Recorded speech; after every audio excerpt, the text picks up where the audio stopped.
yesterday, fine show. Liked all of our guests, of course, Ozzy Osbourne and Geezer. Yeah. And then Robert Zimmerman, you know. And then the whole rest of my day was spent arguing with people on Twitter. I saw that. about the Trayvon and George Zimmerman.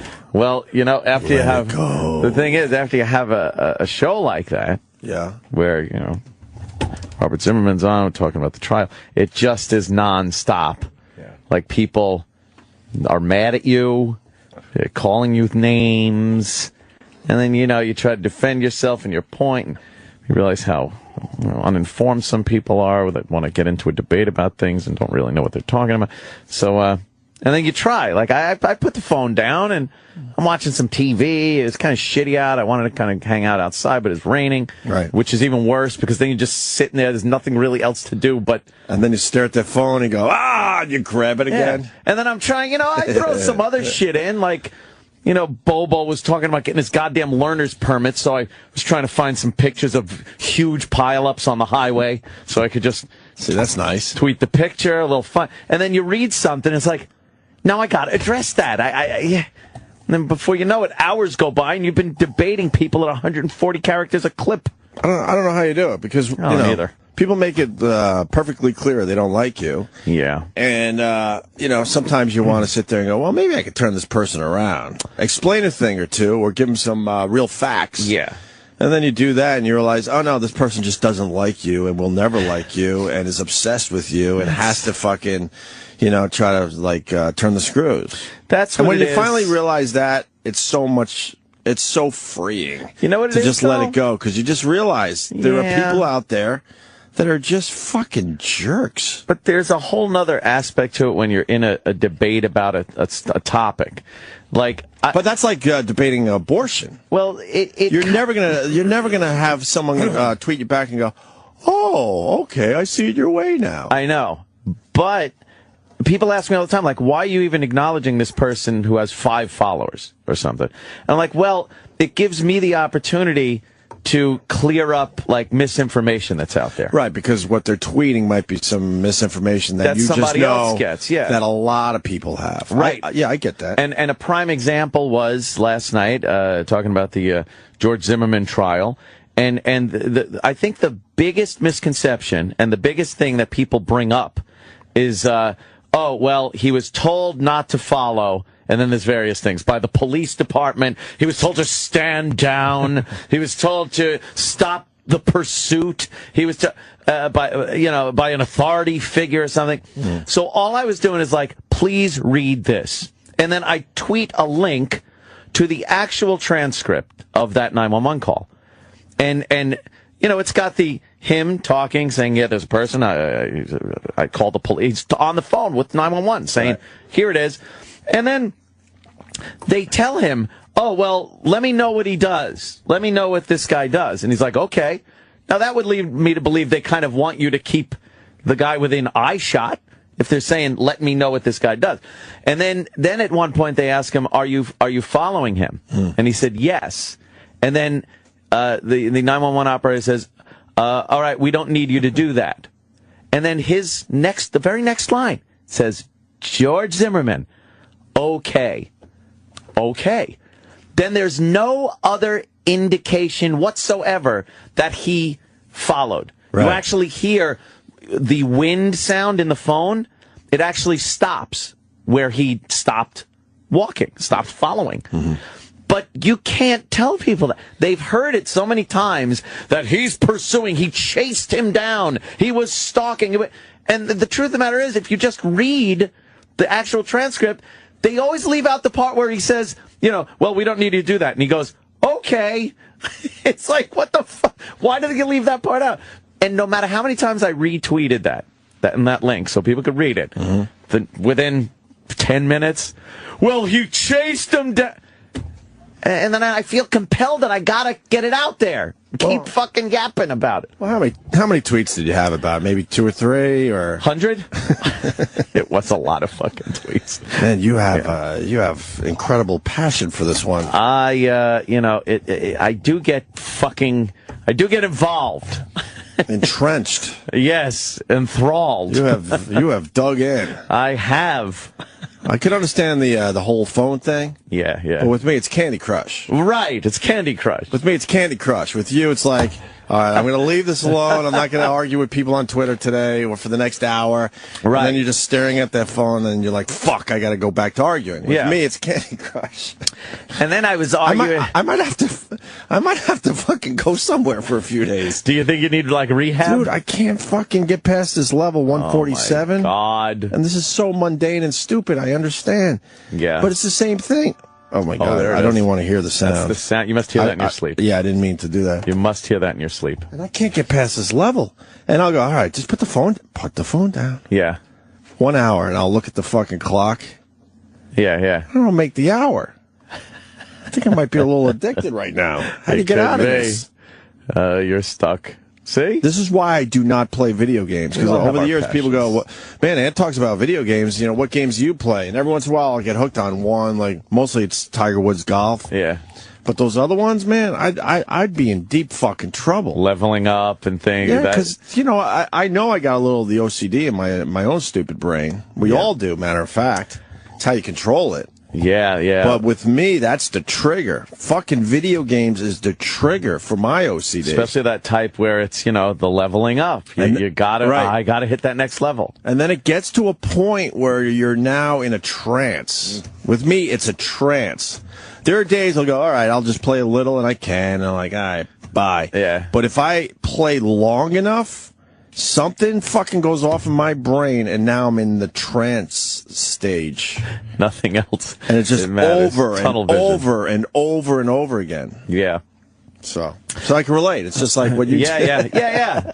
That's. But I think it's important because I think we all do it with whatever. With that phone, man. Whatever. It's tough to fucking put that phone down sometimes. But then, you know, so last night, a friend of mine comes over, and he was also a lawyer.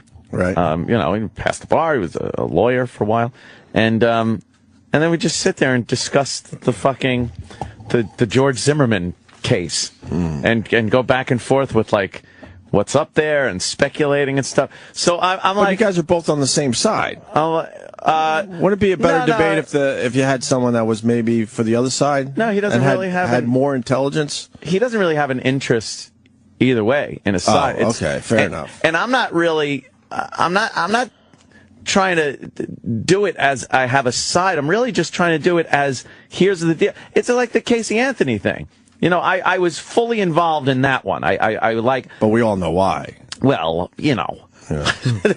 No, I was fully involved. But the legality of it, you get caught up and you want to really kind of figure out where it's going and what the jury will see and think, and you consider the evidence and not that peripheral emotion. There's so many other layers on top of these high profile trials, and most of it is stuff that won't even or isn't supposed to be considered by a jury. It's just not even supposed to be fucking considered.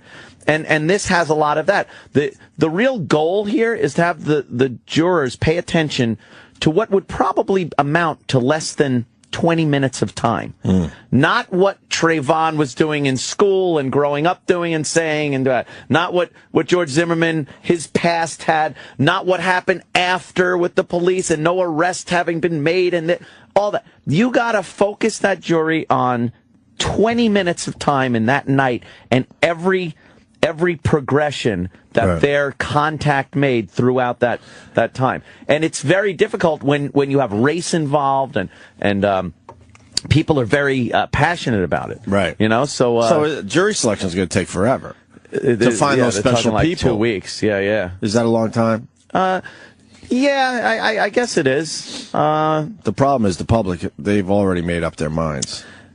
Yeah, no matter what. They've picked sides. No They've matter picked what. their sides. I think when you get... And along racial lines in general, obviously. Oh, fuck yeah. It's amazing. It's so easy. I read a Keith Robinson tweet last night, speaking of which. Yes. What did he say? He's something about... He's pro Trayvon Martin. That's pretty obvious. Well, yeah? Oh, yeah. What was his tweet? Could you find Keith Robinson real fast? Very interesting.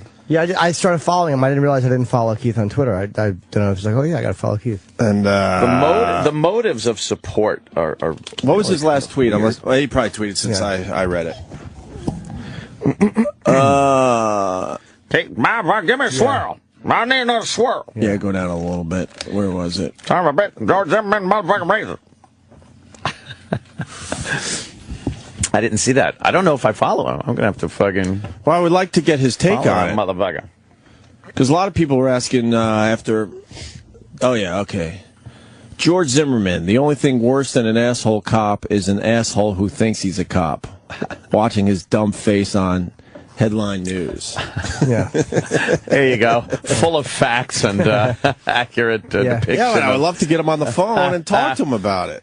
Keith is from apparently a very rough area in Philly. It's not a surprise to me that he's exactly. But this is the type of one where we would spend, if I was like not getting up in the morning, hours at this. This 10 years ago would have been a 3 in the morning or every night at the cellar. Really? Oh, with Patrice and oh my God! Fucking, right? Yes. Would have been. I would have fucking begged Nick DiPaolo to stay. Yeah, so I had somebody to argue with my side. Yeah, this is the big case that's going to be when it really kicks up, and then the casual viewer of the trial will start getting a little more educated as to what is going on because they're watching it unfold. So that's not my passion. I love the cases like this. I like trying to figure it out. Yeah, well, the one thing I noticed on Twitter after the show, the people that were pissed off that we had, Robert, Jesus, I almost said Roger. Robert Zimmerman on the show is they're wondering if we're going to get someone from Trayvon Martin's family. Well, I got we would in a sense. Yeah, I got that too. But what I tweeted was, with NBC, ABC, MSNBC, CNN, I think they got it covered. I think they're but the network news and stuff. They're not presenting this in a fair. But for our purposes, we should certainly have someone like that on our show to balance it out a little bit, hear what they have to say. But it's also hard to get the family members of the person that died and give a kind of. You don't want to feel like you're beating up on them. No, they've had enough. They just the family of a guy who got shot. Right. Regardless of this circumstance and how this trial ends, they are the family of somebody that got killed. So it's kind of hard. You don't want to feel like you're beating up on them. Like I'm going to sit there and be like, "Well, your son," and and they don't want to fucking hear it. But we would. Oh yeah, I would have them on a second, but I don't think they want this as their forum, as their platform, as their little platform. Yeah, so that was. We should get Keith Robinson on the phone though. Okay. Yeah, good luck. Wannabe. So wannabe cop. What was that? I mean, if you had somebody in your neighborhood that was performing a neighborhood watch kind of a thing, and your neighborhood has been prone to break-ins and stuff, wouldn't you kind of want that going on? Wouldn't you kind of want to? I don't know. Would you drive around and go, there's that wannabe cop? But before any of this happened, would you be going like, oh, that wannabe cop? Or would you be leaving maybe to go somewhere, you lock your door, and you're like, well, I kind of feel good that this guy's driving around, and it's easy to say that, but in my neighborhood, I don't know who I would trust in my neighborhood to be watching over my shit. That's the problem. Well, I'm not saying George Zimmerman wasn't qualified. I don't know. And then who do you pick? And then you trust him with a gun, and I don't know. Well, I don't think anybody knew he had a gun. I think it was he just happened to. They didn't issue him a pistol because for the neighborhood he's walking the neighborhood, right? Yeah. Here you go. Here you go. All right, we got to pick one asshole here. We pick you, and here's your gun. You got the gun this month, right? Yeah. Good point. Yeah, it's. I wonder. I bet you there's a bunch of people that think that though. Yeah. That, neighborhood watch, and here's your your gun. Here's your gun. What? Oh, okay. Should I shoot someone when they, go through a yard? Right. I just lost my thought. Oh, God damn it. I just lost my thought. Jimmy. About neighborhood watch. Guy with the gun. Oh, yeah, I would love an FBI profiler. Unfortunately, Voss is not available. But I would love to ask a profiler. A fucking blithering idiot. He is available. Wow, you did a Gary Busey right there. Yes. Fucking strong. You're the FBI. That stands for fucking blithering idiot. Fucking strong. Today. Right there. But I would be interested to hear, because I think he is a wannabe cop, and I'm not even saying that. Yeah. I think anyone who does a neighborhood watch with a gun, to a certain degree, is like a lot of traffic cops, or ticket writers. You know, it's a job. A lot of people saying wannabe cop is a derogatory way of saying somebody who would love to be a cop and just isn't. Right. To explain further, when you said that about neighborhood watch, and you were talking about wouldn't you want a guy? Yeah. My thought, and I should have said it originally, guardian angels. I never liked the guardian angels. I always thought they were like a bunch of guys that were wannabe cops that didn't want to do the work to actually become a cop, and they kind of always looked very underqualified. Although there is a bravery with those guys. You know, sorry to Curtis Lee in the gang, but in general, that's what I always saw with those guys. Yeah. Yes. I'd love to get a profiler's take on this. Like a guy who does personality. Would he say, well, I'm just curious, like, would he say Zimmerman seems like an overzealous guy, or would he say that, I would love to just get an expert who deals with, I just said personality profile, well, you know what I mean? There weren't any complaints about what he was doing beforehand. He had a lot of phone calls to the police throughout his tenure as how long was he as neighborhood watch. It was probably about a year, I guess. And he had a lot of calls to the police, and you know, I don't know. In my neighborhood, I got a guy that drives around, and he's got a little yellow beacon on his car that and he's kind of the neighborhood watch guy. So who is he though? He's like hired by the neighborhood, and do you pay a neighborhood fee type thing, or? Well, you can be involved in something. It's like there's a community pool and a fucking area for tennis courts, and I didn't know that. And you can pay into it. Right. I don't. Right. You know, but if you do, you get like those perks and stuff like that. And one of them is the security guy. I just happen to be on the block, so he doesn't just shut his eyes and shut his little beacon off and drive past my house and turn it back on. This guy ain't paying. Right. I'm like the guy that fucking doesn't. I don't give the stripper the $1, but the guys on either side of me do. Right. So she's still got to walk past me on the bar. Imagine your front yard is just yelling and screaming, and he has to ignore it because you didn't pay. You didn't pay your fee. A naked woman just yelling, "Help me!" Yeah. Nope, he didn't pay. Sorry. Oh, God. Nothing to see here. Yeah. So I got that over there, and that actually is kind of nice. It is, because I'm starting to think about maybe moving to the suburbs, get a little more room. I would like something like that, knowing that someone's just kind of out there. He's out there, you know, patrolling a little bit. When you're not home, you know that he's fucking tooling around, and he's probably some fucking dopey guy. I mean, not qualified to take someone down, or you know, but just his presence is a deterrent, right? You know, and I think if somebody knows that there's a neighborhood watch going on, and there's a guy driving around in his truck, it is a deterrent. And if he's calling the cops, I don't think there's... I think the fact that he was on the phone with 911 when shit was going on, it kind of shows that he wasn't looking for trouble. It's like, if you're looking for trouble, you don't call the cops. You're the big hero. I'll do the takedown. I'll chase him and tackle him and cuff him, and then I'll call the cops. But he's like, and you can hear in his voice, he's like, oh, yeah, we got another one of these guys. God, they were always getting away. Like, he's like, they're always getting away. It's like, well, he was calling the cops. Why did he follow them? Well, you could hear him say, they always get away. How many times has he called the cops? The cops show up and go, all right, what do you look like? All right, well, we'll, file a report. And he's like, fuck, there he is. I'd like to know where he goes.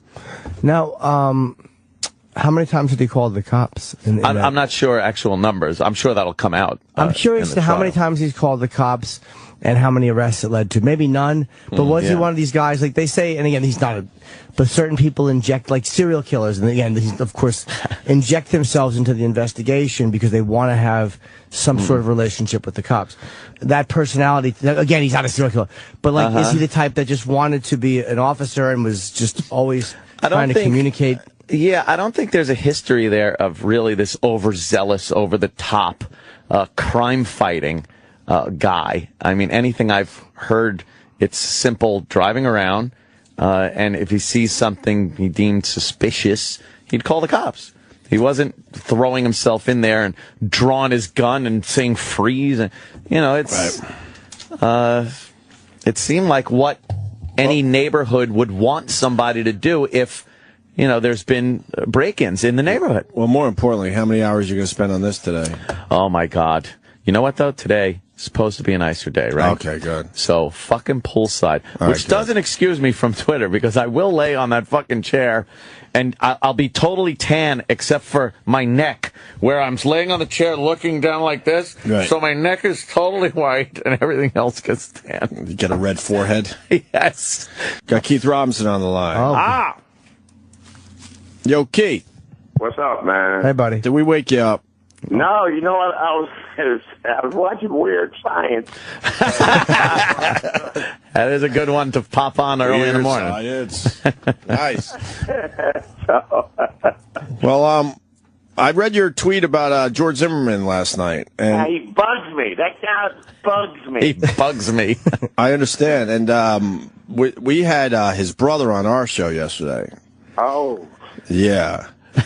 Kind of going over, Ant's very case. passionate about this case, extremely passionate, and he sees it George Zimmerman's way. Well, I'm kind of. I've been looking at really pawing through the evidence that's going to be presented in court, and what's out there already. I'm sure there's other stuff that we haven't seen yet, but I was just.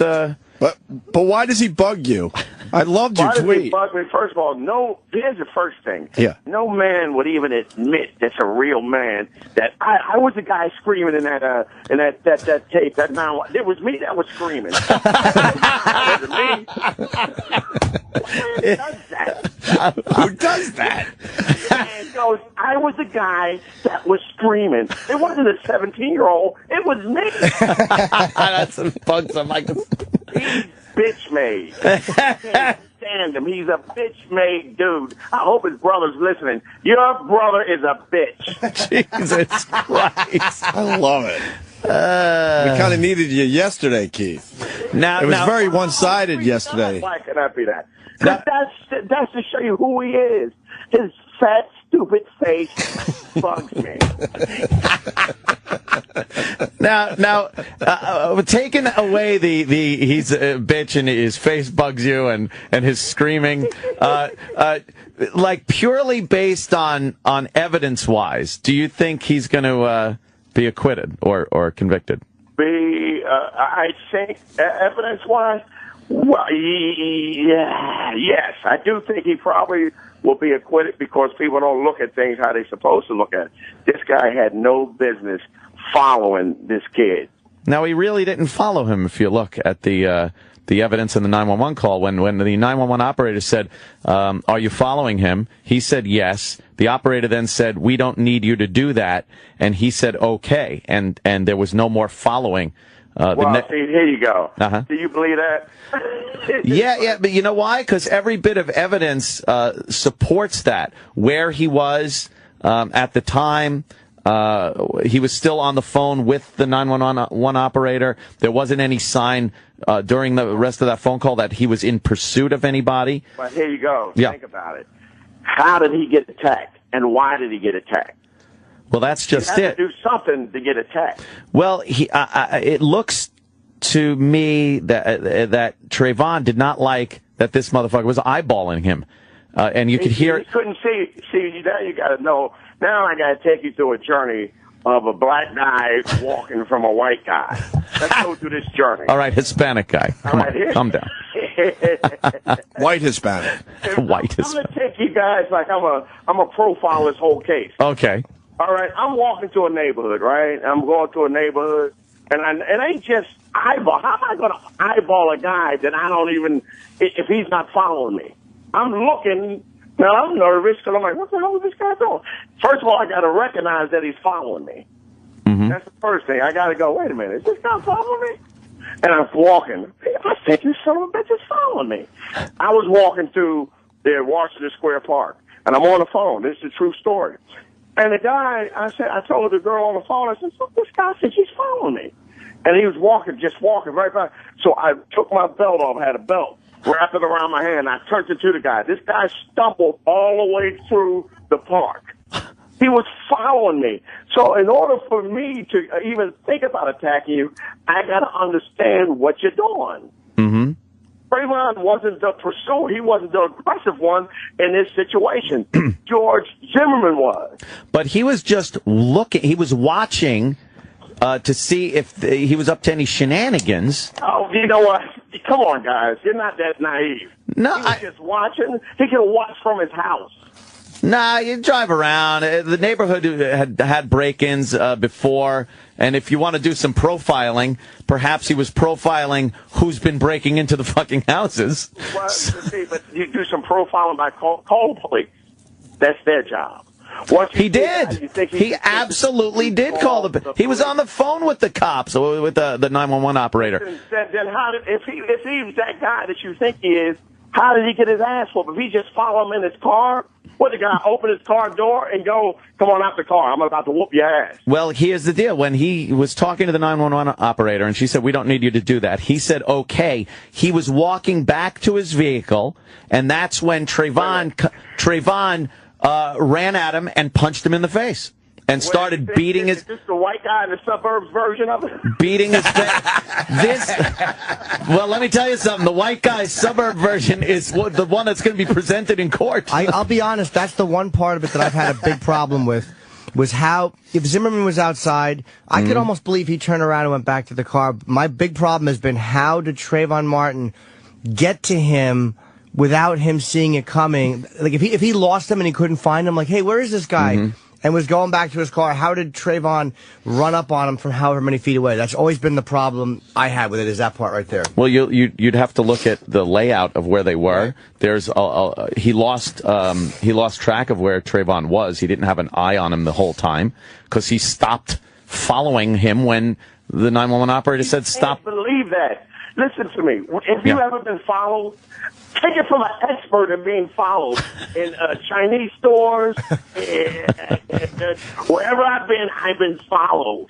So I understand the whole sequence of what goes on when you're being followed. Yeah. When you're being followed, this kid had to be nervous. He's by himself. He don't know this dude. Yeah, but he's nervous. And judging by George Zimmer, whatever his stupid name is, character, he's the kind of guy that had to say something to provoke this kid. So it doesn't make any sense that this teenage kid walking at night by himself is that dude. That he would just attack him for no reason. As far as what's being presented, see, that's why I say what's being presented, the evidence, the statements, the witnesses, the 911 call. That's what I'm talking about. Not, that guy seems like the kind of guy that would do this. They don't want to fucking hear that in court. No, but I'm just trying to tell you realistically. Absolutely. I hear what you're saying. You could speculate a lot as to what might have happened, a lot of hypotheticals. But unfortunately for the Martin family, Trayvon isn't going to get to stand up and tell his side of what happened. Forensic evidence of his body, where it is, what's on it, his knuckles, Zimmerman's face, the proximity of the gun when the gun went off. All that tells a story too. But what is being presented in court is George Zimmerman's statement to the police's investigation on scene right after it happened, witness testimony. Mean those police that let him go at first? Well, that's just it. The cops aren't just going to pat him on the back and let him go. There was no evidence on the scene at that night that led the cops to believe anything more than this was a self-defense shooting. Listen, only thing that Zimmerman had to say, there's a black guy walking through. Good enough for us. Damn. Come on. This isn't fucking Selma. Let's get real here for a second. It's 2013. The president's black. The president's black, for the love of Christ. You take that ass. That's your thing? That's your new card? That's my new fucking cause. I'm running with it, Keith. That's my fucking cause. I'm running. How you going to play the president's black card? Hey, I'm playing the president's black card. The president's black. He's a white black, though. If you want to call Zimmerman a white Hispanic, the president's a white black. He's a white black. He is a white black. Hey, who was following you? Black still equals one thing, a black. Right. Who was following you in the park that night? Do you know or know what happened? I don't know who it was. They were just walking right and just kept walking and walking. I turned right into this guy, and he was shocked. And that's what you do at first. When somebody's following you, you first think, is he following me? Because you're not sure about it. Yeah. If I feel like someone's following me, I'll step off to the side a little bit, turn so I got an eye on him, and watch them pass me by. I'll fucking, right. I'll wait till these motherfuckers get past me. Right, but when I was doing that, and every time I would stop a little bit, they would stop. Yeah, you got your peripheral too. Yeah. And every time but then I just got tired of the following, and I just stopped, went right into him, and he just stumbled into the whole thing. It's just like this. You got to realize this. It's like Zimmerman shows you all the traits of a guy who's overstepping his authority, and it's like if you're walking, remember now this is a 17-year-old kid. So people don't look at that because he's 6 foot, whatever. He's tall, and then he's 6 foot. He's a gangster. That's what they're putting out. How is he 17 years old? My son at that time was 17. He's not a gangster. He can fight, but he's not a gangster. Yeah. Well, they all try to be, right? But he's not. He's a kid. Well, and that's what I think people are missing more than anything. He's still a kid. Well, there's some kids that you could pop up on various crimes that are pretty fucking ruthless, to be honest with you. Right. A 17-year-old kid shot a fucking baby in the face in a stroller. That was, the poor kid. I do get that, but that's the images that you can have in your head and go match it up with this guy. But Zimmerman is the guy at fault. And if it was my son, there wouldn't be no trial. There wouldn't be no, who did this, who did what? I would see Zimmerman. Well, obviously, there'd be a personal vested interest. No damn evidence. My evidence is my foot in Zimmerman's ass. There would be a personal interest that you would have in that. And of course, anybody that would lose a child would want to fucking put their foot in his ass. I hear you. But let me say, I don't know who has kids there, but if you have kids, nobody's taking that. I have a kid. This guy had no business following this guy. He had no business. You can't say no business. If he's doing the neighborhood watch and and there's been break-ins and he sees somebody that does fit the fucking profile of people that have been breaking into houses. Black guy with a hoodie? Yes. I'm sorry, but that's who's fucking breaking in. If you want to, then put on a fucking goddamn Farrakhan bow tie and suit and walk through the neighborhood like that, and no one will fuck with you. If you want to fucking walk through and look exactly like the people that break into the houses, you're gonna get fucking looked at. You're gonna get fucking looked at. Do you believe there's a certain way you have to dress? Yes. Sorry. White folks don't and don't blame the white folks. Why don't you paint his face white face and just walk through? Well, that might have helped too. Blame every still from every closed circuit television in every convenience store that's been robbed. Blame that then, because every time it's a black guy with a hoodie pulled up over his face robbing someone. It's the fucking uniform. Sell hoodies to white guys. It's a lot of black guys in hoodies are robbing people. A lot of black guys in hoodies are doing the robbing. It's just when you take that stance on it, that's what makes it bad. What makes it. Why can't people be honest and say if you're dressed like a fucking thug in a neighborhood where people are robbing houses? They made hoodies. You think the hoods made the hood guys made hoodies? Hood guys don't make hoodies. Hoodies are just hoodies. Hoodies are hoodies, players wear hoodies. But here's if you turn on the police scanner for Chicago on any weekend, you will hear black male wearing a hoodie 1,000 fucking times. 1,000 times in one night. If you turn on a police scanner anywhere, you'll just hear a black guy walking. Black guy breathing. That's not true. I just walked into McDonald's. That's nothing new. I've listened. You can chase down black guys randomly because that's what you hear. No, it's not just black guy walking. It's shots fired, suspect running. He's described as a black male wearing dark clothing, a black hoodie. This is what... You know how many times I've been stopped because of that? Yeah, well, stop fucking. You know what? Stop what? Blame the people that are ruining that fucking look for you. Then, if I want to walk around a neighborhood where there's been a lot of bank robberies, and my fashion statement is to wear a stocking over my face, I might get stopped. Nobody's wearing a stocking over their face. Jesus Christ. Yeah, I'm trying to just make a point. I understand, but if I'm walking around wearing what amounts to be the uniform of a fucking armed robber, I'm gonna get stopped. I gotta jump in. It's also I'll say this about like a hoodie though. Yeah. Every high school jock wears a hoodie, but that's one of those things where there's a lot of people that wear them that are doing, but that's also the uniform of every teenager doing anything. I understand that the guys committing crimes wear them and they're in police descriptions. I understand. But it's not a piece of clothing that is specific to fucking up. Like, no, more people wearing hoodies are doing nothing wrong, a lot more than are doing something I'm not wrong. saying everyone that's wearing a hoodie is a suspect, but I'm saying a lot of suspects are wearing hoodies.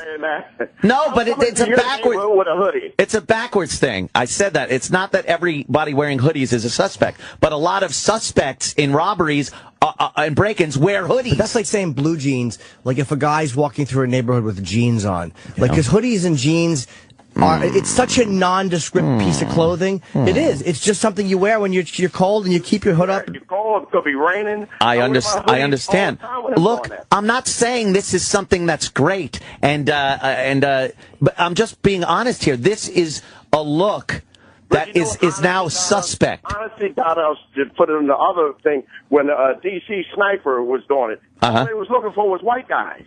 Yeah. Because they decided to because that fits the profile. Riding around all the time with guns out of things, they would let them go right past. Right, because the profile is supposed to be a white guy that does that, and the majority of the times, I'm not saying profiling is 100%, but there is an element to profiling. Everyone wants to, even Jimmy was talking, wants to profile George Zimmerman. Let's see what kind of guy he was. Was he overzealous as far as that? Profile, until it goes the other way, where it's like, let's profile this guy and see what he was all about. In this case, George Zimmerman stepped out of pocket. Do not, your neighborhood watch don't make you a sheriff. Does not give you the right to become a cop. He may have stepped out of pocket, like you said. He may have stepped out of pocket. But what did he do? What did he do? What do you mean may have? Well, may have. But what did he do to merit getting his head beaten against the sidewalk and getting his face punched in? There you go, following somebody that he shouldn't have been following. You can't assault someone for following you. You can't. No, see, but if you believe that this guy just was following him and doing nothing, then you're crazy. There's no physical evidence that shows that George Zimmerman initiated any physical assault. If you're being just like I said, this guy was following me, right? Yeah. Now there could be no physical evidence. It's just me understanding life. Understanding life. If I sit there, you know what they do at there's a casino in Philly. What they do in the casino in Philly, you win money, they get in their car, they follow you home, they rob you of your winning. Yeah. They rob you of your winning. Now, if I'm that stupid to not go, no, when I'm in danger, I look always behind me. I always look behind me. Yeah. I follow so many people, and they wait till maybe they get some gas, they beat the pants off them, and they take you don't know. When you see somebody walking behind you, you can feel it. It's just something that you go, wait a minute. All right, boy. Mm-hmm. Zimmerman don't know if he's going to be robbed or what's going on. He probably confronted him. I guarantee he confronted what's going on. Yeah, well, you don't. And then Zimmerman, being a bitch-made dude that he is, got his ass whooped. Good. That's what my son would know, to protect yourself at all times. You got to protect yourself. Well, again, that could be, but one thing we know, one thing we do know for a fact, Zimmerman followed this kid. At one point. But we don't know to what extent. That's just it. Yeah. We don't know to what extent.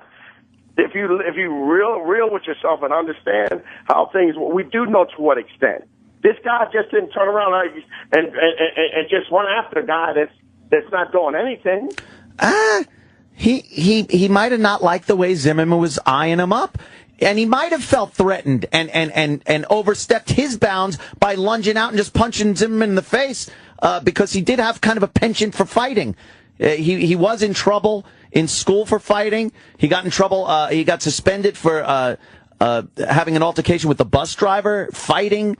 This kid liked fighting. It might have been, I think it might have been something like that, where he saw Zimmerman following him, and then maybe he got annoyed. And like, how you turned around in the park, he may have turned around and went, "This fat fuck what do you want?" And then just belted him because he was annoyed at him. I mean, that's possible. He just got fatter. Zimmerman got fatter all of a sudden, like they take mercy on fat guys. You think it's a defensive? You think it's a defensive ploy that he's just a fun-loving roly-poly guy that's just, all right, get out of here, you. I don't think we're going to change each other's minds, but no, I'm going to take you through a journey, and you're going to walk around, and we're going to get followed, and you're going to see how that feels. I know how that feels. I've been followed. You've never been followed. No, I have absolutely been followed, and it's very uncomfortable. It's a very uncomfortable fucking feeling. But I try to get myself out of it immediately. Yeah. I turn around. I step aside. I look. I'm always aware of my surroundings and who's coming up on me and stuff. So I do walk. I let them pass by. If I see an inkling that somebody was following me and it wasn't just my paranoia, I try everything I can do to get myself out of that situation. So Trayvon should have ran away. Trayvon should have run to his fucking dad's house where, he would have watched the rest of the game and eaten his fucking Skittles. Keith, should Trayvon have run away? Should he have run away? Right? It's like this, though. It's like I almost got robbed outside of a check cashing place. Yeah. Let me take you to another journey. Now, they were looking at me. Yeah. They had me dead to rights, because I had my thumb envelope with the money in my hand. Oh, no. These guys whispering, I look. Guess what? I went right in the midst of them. What's going on? Whoa, hey, whoa. Oh, yeah, you're fucking diffused. Yes, you know what I mean? So there's a lot of different techniques.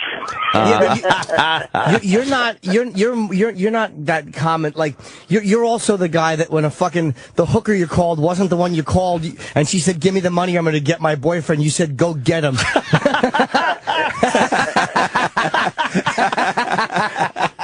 Wow. The stories never cease. I'm just, That's a great story. Yeah. Shit. Holy fuck. Yeah, it is what it is. Keith don't play, man. No. Yeah. You don't play. You go through that story. Anybody will tell you. That's anybody. Because there's guys that will rob you on the street. They start to follow you first to see where your heart is, see where you at. Feel you out. Are you going to give them trouble? Right. Right. And they're going to see how much trouble you're going to be, whatever it is. So I understand this young fella walking through the street who hasn't had that much experience like that. No matter how, every kid had a couple of fights in high school. So, and it's like how much trouble, what's going on. This guy was running through his mind. Why is this guy following me? That's an intense moment.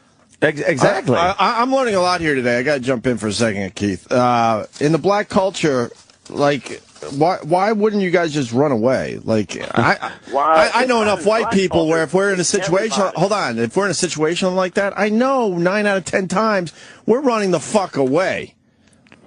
No, but that's not everybody. Everybody's not built like that. But it seems like in the black culture, more guys would stand their ground for whatever reason. Like, I don't understand. What about that then? How about the stand your ground law? and he beat the shit out of Zimmerman, and I would love it.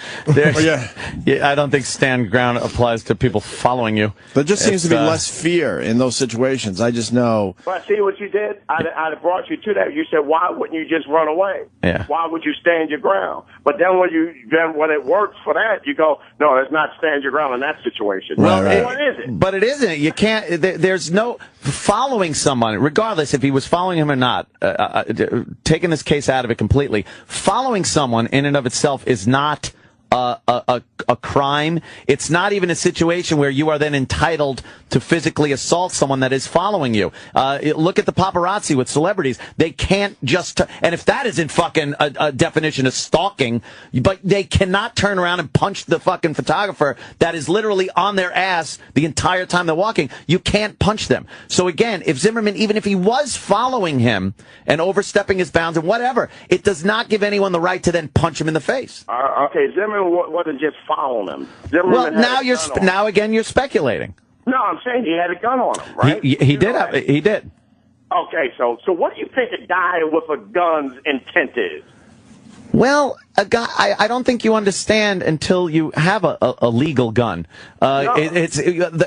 His intent. Are you suggesting Keith has an illegal gun, sir? Do you honestly think his intent is to rough up? Are you suggesting that here today, sir? I'm suggesting that perhaps. No. What I'm saying, Zimmerman. Go with me through this. Zimmerman's in his house. He sees a black guy in a hoodie. He tools up, as they say in what's the thing that we love, Jim, on HBO? He tools himself up. Tools himself up? What's that? Tools up. He tools up? Yeah. That's it. What's the HBO series that we love with The Wire. The Wire. Yeah. He tools himself up. You tool yourself up for a reason. Just go through the mindset of a guy that would do that. Put his gun on and go outside and then follow somebody. What do you think what do you think his intent is? He wasn't in his house. He was driving around because he was a neighborhood watch guy. He's there to watch and see if there's any fucking people that are trying to break into other people's apartments.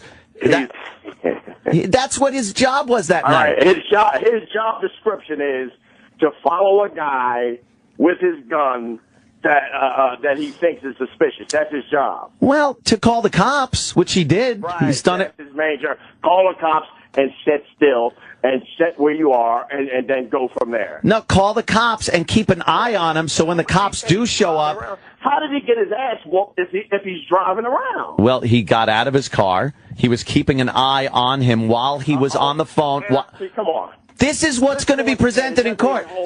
Keith, but this is what's going to be presented in court.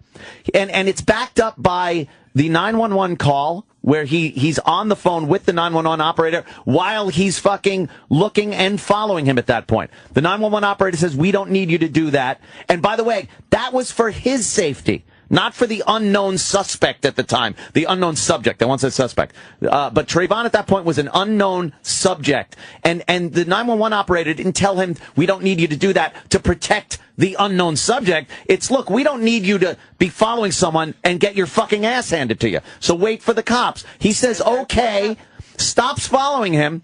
And then the next thing we know, his head's being bashed and he's being punched. We don't know exactly what transpired there because there's no witnesses and there's George Zimmerman's statement.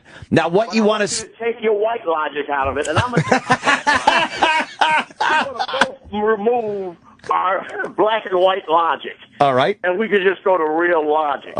If he's in his car, right? How the hell are you going to get your head bashed against anything in your car? Well, he wasn't in the car at that point. For what? He got out of his car. For what?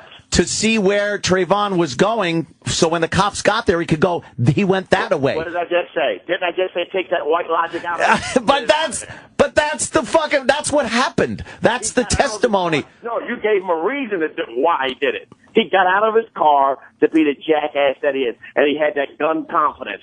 That's why he got out of the car, because he had gun confidence. I agree with. I think again, not that I don't think that George Zimmerman set out to shoot him, but I do think he got out because we talked about this. I don't think you get on the phone with the police when you expect to go and roust someone with a gun. I'm not saying he was going to roust him, but he did have confidence because of the weapon. I do believe that. Okay. All right.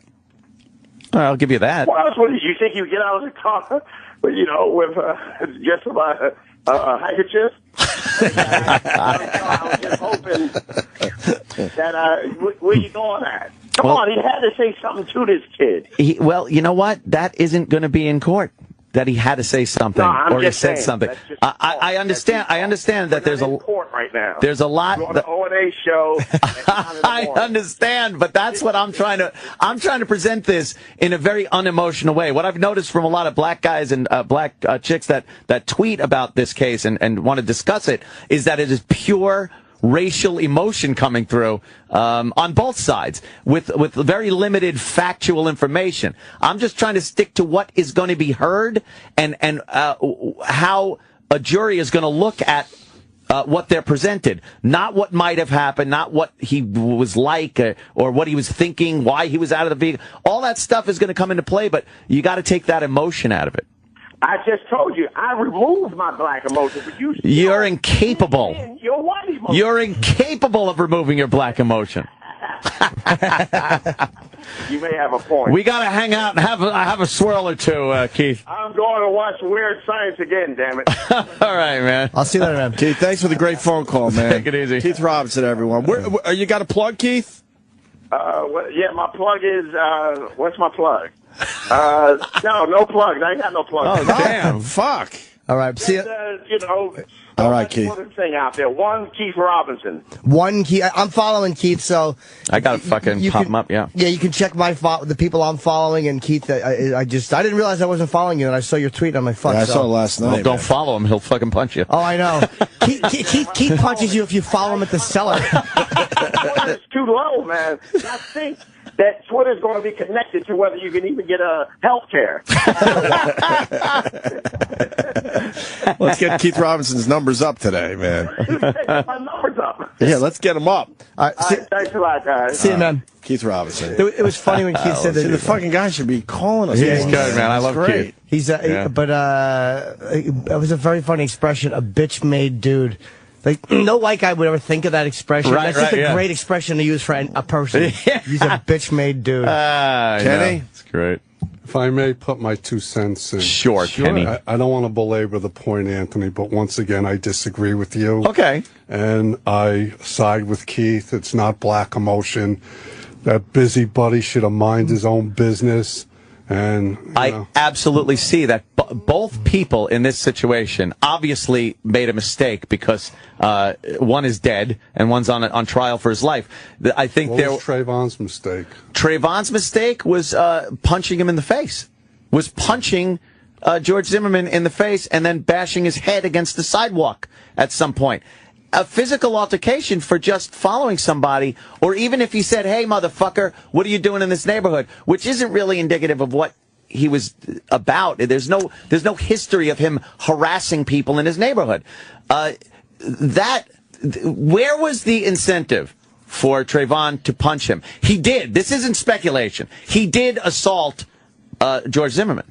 Well, I'll say this: I don't know any details. Right. So, generally speaking, though, he should have minded his own business. Okay. You're right. Yeah. You're right. It would have been better for everyone involved if he minded his own business. I hear you. Is it possible that one of this, like, let's just say he tried, not holding Trayvon there, but let's say Trayvon said, "What the fuck are you doing?" He goes, "Well, you're not going anywhere," because he knew the cops were coming. And maybe, is it possible he said, no, stay right here. And then Trayvon said, stay, and then, if that's the case. It's all possible. Let's just say Zimmerman tried to keep him there for a second. Uh-huh. And Trayvon fucking punched him because here's this guy trying to keep him here. Yeah. Then, what do you think? I don't know. It didn't seem like one punch. I mean, but he doesn't know who George Zimmerman is. Let's just say all of a sudden this guy who's been following him and gets out of his car to follow him, and all of a sudden says, no, you're staying right here. And then he gets to that, like, maybe he's fucking hitting him because what happens after you're staying right here? You got the speculation part, but it's no follow through. Maybe he punches him because he feels threatened by that statement. He punches him and then what? Runs? Zimmerman fights back. There's no indication on Zimmerman. There was nothing that indicated he got any shots in on Trayvon. He didn't have any bruising or cuts on his knuckles. Trayvon didn't have any signs of anything. Let's just on say him. you know how it is on a fight. Like one guy, grappling. Yeah, like just say like Zimmerman got punched and this guy just starts hitting him because he just told me to come here. Or this guy who's been physical evidence was also that he was then banging his head against the sidewalk, the back of George Zimmerman's head. Where does it stop to where, all right, you're staying here? No, I'm not staying here. One punch, and then you run away. If someone's trying to keep you somewhere, if you want to, and this is all speculation. Yeah. All fucking, again, this isn't going to be in court. Kenny, right, now regardless of what you said, yeah, how do you think this will turn out in court? Well, I want to say, too, for the record, that I hate shit'ems.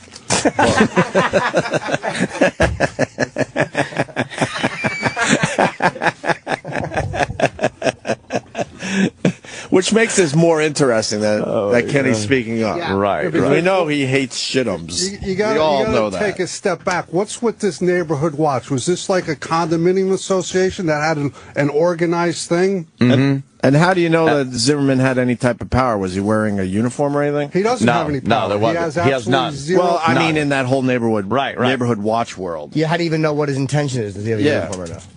Yeah. Did he look like sort of a security guy?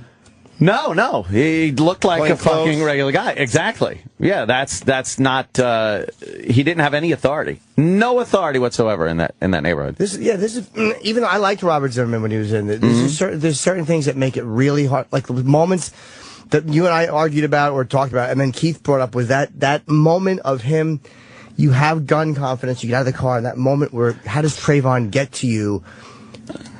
Yeah, there's that moment where that's the gray area where no one really knows what happened, and it's only based on George Zimmerman's statements and some audio witnesses. There were people that heard things. They were on the phone with 911. There's where they were when it happened, where Trayvon's body was, where the car was, like all that. Can I give you my 2 cents? But no real, hey, this is what was said. Here's what happened. Like that's an area that to break it down. There's no real evidence. I think the gun made Zimmerman's dick bigger, and I think Trayvon Martin, because possibly his culture was like, well, fuck this, I ain't fucking running away. And then now you got 2 fucking guys in a situation. It just goes to show it's best to not get into any kind of altercation with anybody, isn't it? Because you don't know you don't know who you're dealing with at any given moment. That's why I asked Keith that question. Because I know in general, in the white culture, we're going to fucking run. Just run, leave. In most instances. Leave the situation. Where we know we don't have the upper hand. Well, generally speaking, too, and again, and I don't know the detail. Right. But you can't claim self-defense if you instigated or initiated the situation. There's an escalation, though, Kenny. If they might not consider what he did initiating. If he's following someone, is not initiating something. If someone turns around and starts threatening your life, and you feel like your life is being threatened because you were following him, and then they turned around and did something to you, and escalated it, you can claim self-defense on that. What did George Zimmerman do that instigated or initiated him being assaulted? I don't know. I don't know any details. Exactly. No one does. That's just it. That's why it'll be heard in court. Hopefully he'll get a good judge and a good jury, and he's got a good attorney. And a fair trial. Right. And regardless, he's screwed in a civil case. Oh, he's done. He's done. And they're going to also sue the condominium association if he's part of a neighborhood watch. Oh, believe me, they won the tragedy lottery on this one. I get that. And Kenny hates shit'ems. Well, of course, he said that. He hates shit'ems. He did say that. I did hear that. No one knows what happened, but the way it looks and what is being presented, there's enough there where there's enough doubt. It's just enough doubt. I don't know, Kenny. I think he's walking. Well, good for him. He might, but My thing is, we go back to square one. He should have minded his fucking business. All right, yeah. Or just called. Yeah. Or stayed in the car and just called and said, well, he went that way. And Well, yeah. But the hoodie thing is tough because even though I know what you mean about, a lot of thugs, please, they're wearing hoodies. But it's such a legitimate piece of clothing. It really, I wear them every day to fight. We wear them now. It's such a legit. Look at you. It's a Tonight Show hoodie. Stop. Yeah, well, Jay motherfucking Leno, yo. Yeah, representing. But it's one of those things where it's such a legitimate piece of clothing. It's like a baseball cap. Yeah. It's such a fucking jock thing or average thing. Yeah. The stocking cap is your only thing is either you're a vagina or you have a gun and you're robbing somebody. Hoodie is a rough one. I got you. I know. I'm just. And that's where the professionals have the experience to know the difference. Well, exactly.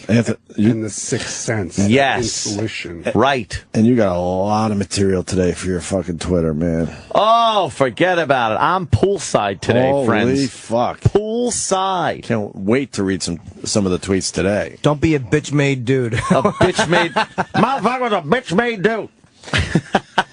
He's great. Huge pileups on the highway, so I could just that's nice. Tweet the picture, a little fun, and then you read something. It's like, now I got to address that. And then before you know it, hours go by, and you've been debating people at 140 characters a clip. I don't know how you do it because either. People make it perfectly clear they don't like you. Yeah. And, sometimes you want to sit there and go, well, maybe I could turn this person around. Explain a thing or two or give them some real facts. Yeah. And then you do that and you realize, oh, no, this person just doesn't like you and will never like you and is obsessed with you and has to fucking, try to, turn the screws. That's what And when it you is. finally realize that, it's so freeing. You know what it to is, just let it go because you just realize there are people out there that are just fucking jerks. But there's a whole nother aspect to it when you're in a debate about a topic. But that's like debating abortion. Well, you're never gonna have someone tweet you back and go, "Oh, okay, I see it your way now." I know, but people ask me all the time, like, why are you even acknowledging this person who has 5 followers or something? And I'm like, well, it gives me the opportunity to clear up misinformation that's out there. Right, because what they're tweeting might be some misinformation that you somebody just know else gets, that a lot of people have. Right. I get that. And a prime example was last night, talking about the George Zimmerman trial. And I think the biggest misconception and the biggest thing that people bring up is, he was told not to follow. And then there's various things. By the police department, he was told to stand down. He was told to stop the pursuit. He was by an authority figure or something. Mm. So all I was doing is please read this. And then I tweet a link to the actual transcript of that 911 call. And it's got him talking, saying, there's a person. I called the police on the phone with 911 saying, right. Here it is. And then they tell him, let me know what he does. Let me know what this guy does. And he's like, okay.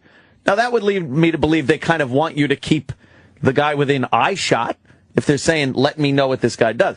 And then at one point they ask, how to fucking tweets. Man, you have incredible passion for this one. I do get involved.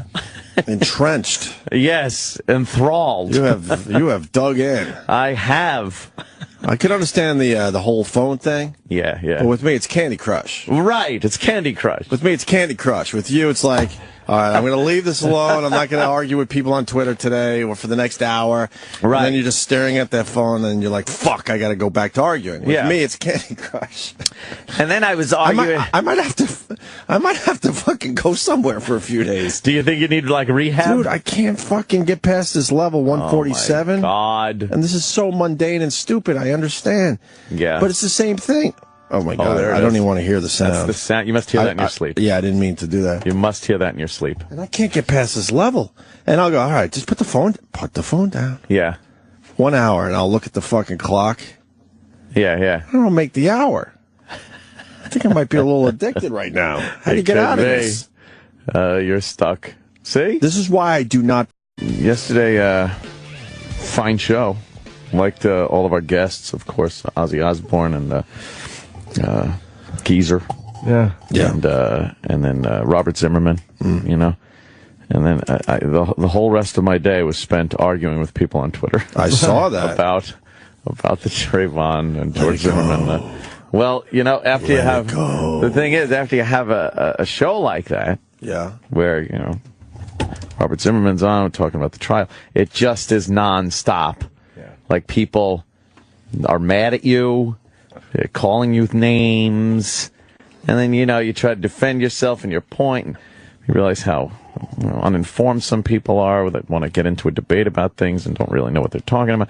So, and then you try. Like, I put the phone down and I'm watching some TV. It's kind of shitty out. I wanted to kind of hang out outside, but it's raining, which is even worse because then you're just sitting there. There's nothing really else to do but. And then you stare at that phone and go, and you grab it again. Yeah. And then I'm trying, you know, I throw some other shit in, like, you know, Bobo was talking about getting his goddamn learner's permit, so I was trying to find some pictures of him. Are you following him? And he said yes. And then the 911 operator says, all right, we don't need you to do that. And then the very next line says, George Zimmerman, okay. Then there's no other indication whatsoever that he followed. Right. You actually hear the wind sound in the phone.